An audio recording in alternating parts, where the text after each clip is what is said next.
네, 증여는 최대한 빨리 하는 게 좋습니다. 왜냐하면 증여세를 과세할 때 공제되는 증여재산 공제액이 10년 단위로 과세가 되는데요. 배우자는 6억, 자녀가 성년일 경우에는 5천만 원, 미성년자일 경우에는 2천만 원, 그리고 기타 친족은 1천만 원입니다. 만약에 1살 때에 2천만 원을 증여하고 10년 후인 11살 때 2천만 원, 그리고 10년 후인 21살은 성년이니까 5천만 원, 그 후 10년 후인 31살 때 5천만 원을 증여하고, 그리고 30대 때에 결혼을 한다고 가정을 하면 그때 또 1억까지 증여할 수 있거든요. 그러면 총 원금 2억 4천만 원을 증여세 한 푼 없이 증여를 할 수 있습니다. 특히 자녀가 어릴 때에 증여를 해서 그 증여된 금액을 수익성이 높은 자산에 투자를 한다고 하면 그 효과는 몇 배가 될 수 있겠습니다. 구독자 여러분 안녕하세요. 금주머니TV입니다. 오늘은 조상호 세무사와 함께하는 세무 똑똑 시간입니다. 그동안 여러분들의 사연을 소개하면서 모범 답안을 제시해 드렸었는데, 오늘은 뉴스에 등장한 세무 이슈를 살펴보는 내용으로 준비했습니다. 올해 들어서 대기업 회장님들이 배우자나 자식에게 주식을 증여했다는 소식이 심심찮게 들려오는데요. 돈이라는 게 아무리 가족이어도 내가 움켜쥐고 있는 것이 사실 상식인데, 왜 회장님들은 그런 결정을 한 것일까요? 조상호 세무사님 모셨습니다. 조 세무사님은 삼선 서울시 의원 출신으로 현재 세무법인 두리의 종로점 대표로 활동하고 계십니다. 안녕하세요, 세무사님. 네, 안녕하세요.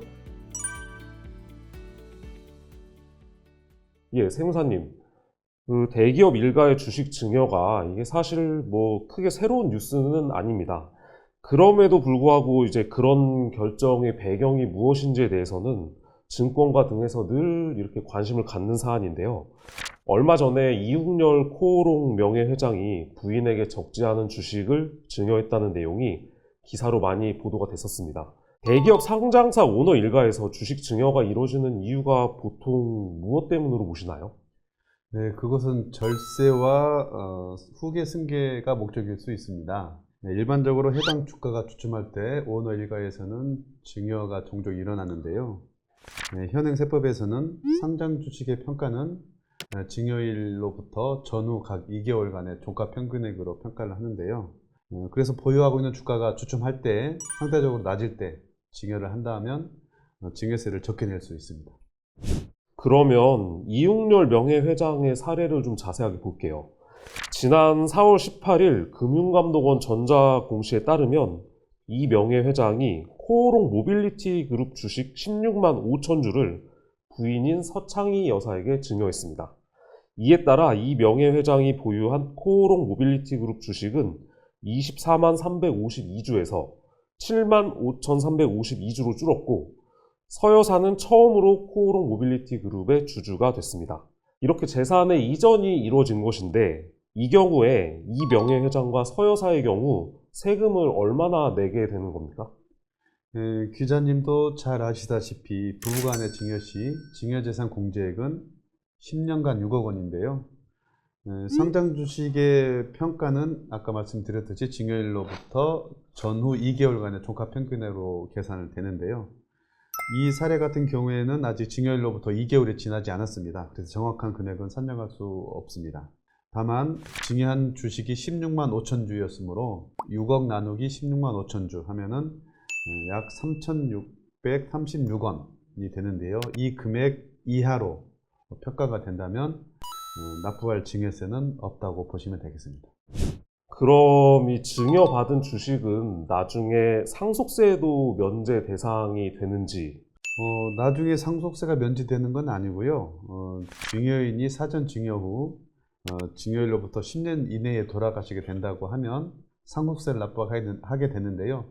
그 상속세 납부할 때 이 증여재산도 포함돼서 과세하게 됩니다.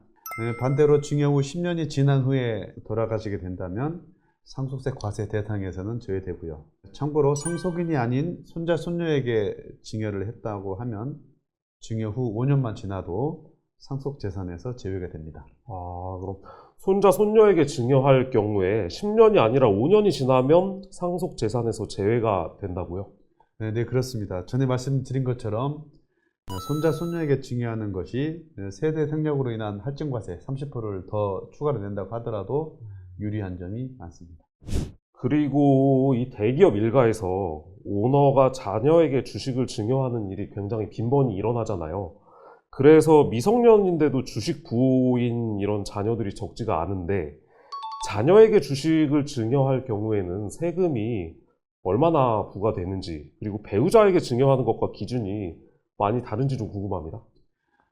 증여재산 공제액이 관계에 따라 다른데요. 배우자인 경우에는 6억 원, 자녀가 성년인 경우에는 5천만 원, 미성년인 경우에는 2천만 원이 공제되고 기타 친족인 경우에는 1천만 원이 공제되는데요. 동일한 금액을 자녀에게 증여를 한다고 하면 배우자에게 증여했을 때보다 증여재산 공제액이 낮으므로 더 많은 증여세를 낼 수 있겠습니다. 지금 저희가 언급한 사례들이 증시에 상장된 대기업 오너 일가들의 이야기인데, 만약에 일반인이 부인이나 자녀에게 주식을 증여하고 싶어서 증권계좌에서 이체를 통해 주식 증여를 할 경우에 적용받는 세금 규정이 같습니까? 네, 똑같은 방법으로 과세가 됩니다. 그럼 세무사님, 그럼 이 주식을 상속하는 경우에는 어떻게 돼요? 일전에 저희 방송에서 부동산 상속세에 대해서 다룬 적이 있는데, 주식 상속이랑 부동산 상속이 재산의 이전이라고 보고 액수 기준으로 적용되는 기준은 같습니까? 네, 현재 우리나라 상속세는 피상속인, 즉 돌아가신 분이 남긴 재산 전체에 대해서 각각 평가를 해서 과세를 하거든요. 그래서 재산 종류가 다르다고 하더라도 평가액에 따라 과세가 되기 때문에 세율은 달라질 것은 없습니다. 그런데 이 증여라는 게요, 사람의 마음이 변할 수 있는 거잖아요. 했다가 취소할 수도 있나요? 증여를 취소할 경우에는 어떻게 됩니까? 네, 징여 취소는 곧 징여 반환을 말하는데요. 징여하는 대상이 금전인 경우와 금전 외의 자산인 경우에 따라 다르게 과세가 되고 있습니다. 금전인 경우에는 증여할 때 증여세를 과세되고 반환할 때도 증여세가 과세되는 반면, 금전 외의 자산인 경우에는 증여 후 증여세 신고 기한 내에 반환을 하게 된다면 증여 시에 증여세가 과세되지 않고 반환 시에도 증여세가 과세되지 않습니다. 그리고 증여 후 증여 신고 기한이 지나고 3개월 이내에 반환을 하게 된다면 증여 시에는 증여세가 과세가 되지만 반환 시에는 증여세가 과세되지 않습니다. 그리고 증여 후에 증여 신고 기간이 지나고 또 3개월이 또 지난다고 한다면 증여 시에서 과세가 되고 반환 시에도 증여세가 과세가 됩니다. 여기서 특히 주의할 것은 부동산인데요. 부동산의 취득세의 경우에는 증여 시에도 과세가 되고 반환 시에도 과세가 됩니다. 자, 그럼 일반인들이, 우리 구독자 여러분들 중에 이런 생각을 하시는 분들도 있을 것 같은데, 미리 자녀에게 주식으로 똑똑하게 재산을 물려주고 싶을 경우에 어떻게 준비를 하면 좋을까요, 세무사님?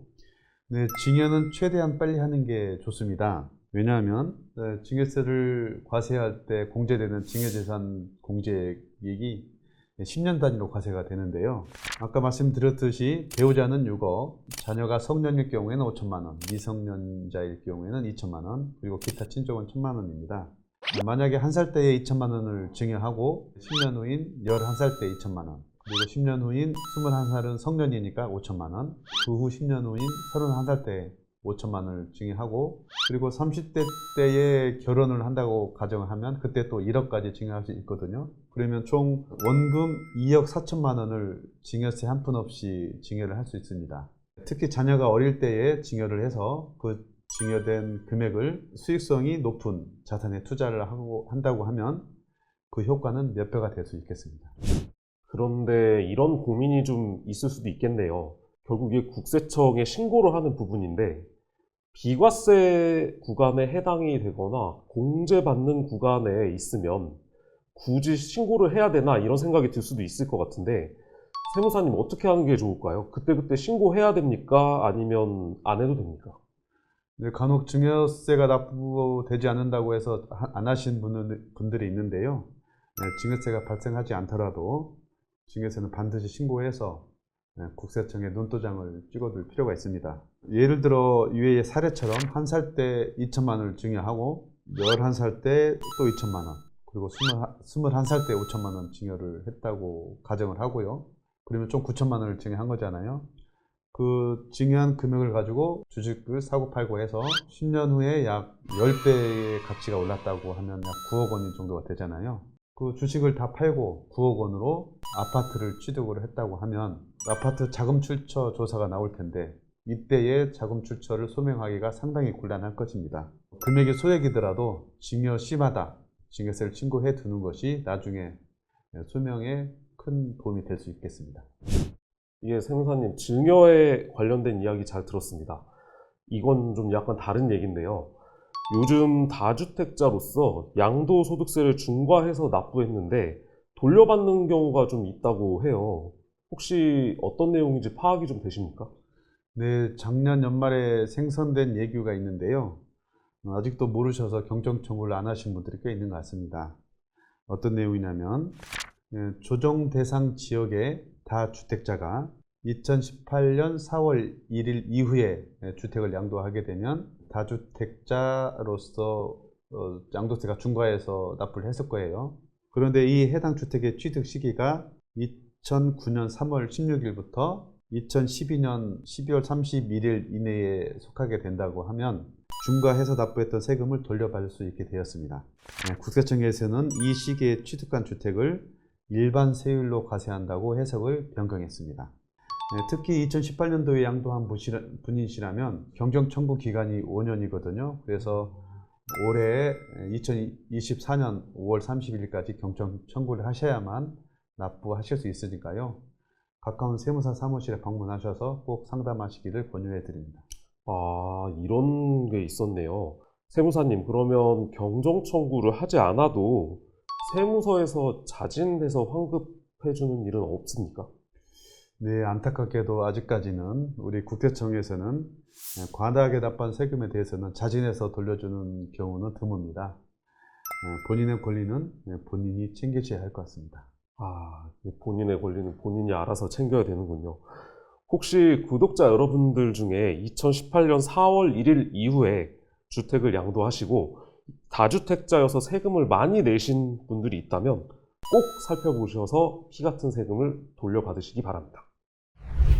지금까지 조상호 세무사와 함께 대기업 오너 일가의 케이스를 바탕으로 주식 증여에 수반되는 세무 이슈를 살펴봤습니다. 대기업 오너 일가에선 후계 승계와 절세 목적으로 활용이 되고 있지만 우리 일반인들도 주식 증여를 잘 활용하면 자녀에게 똑똑하게 재산을 물려줄 수 있겠습니다. 금주머니TV는 앞으로도 구독자 여러분들의 어렵고 아리송한 세금 문제를 알기 쉽게 풀어드리겠습니다. 구독자 여러분들의 적극적인 참여가 좋은 방송을 만드는 데 힘이 됩니다. 금주머니TV 커뮤니티 게시판과 이메일로도 문의를 받고 있습니다. 오늘 도움 말씀 주신 조 세무사님 수고 많으셨습니다. 감사합니다.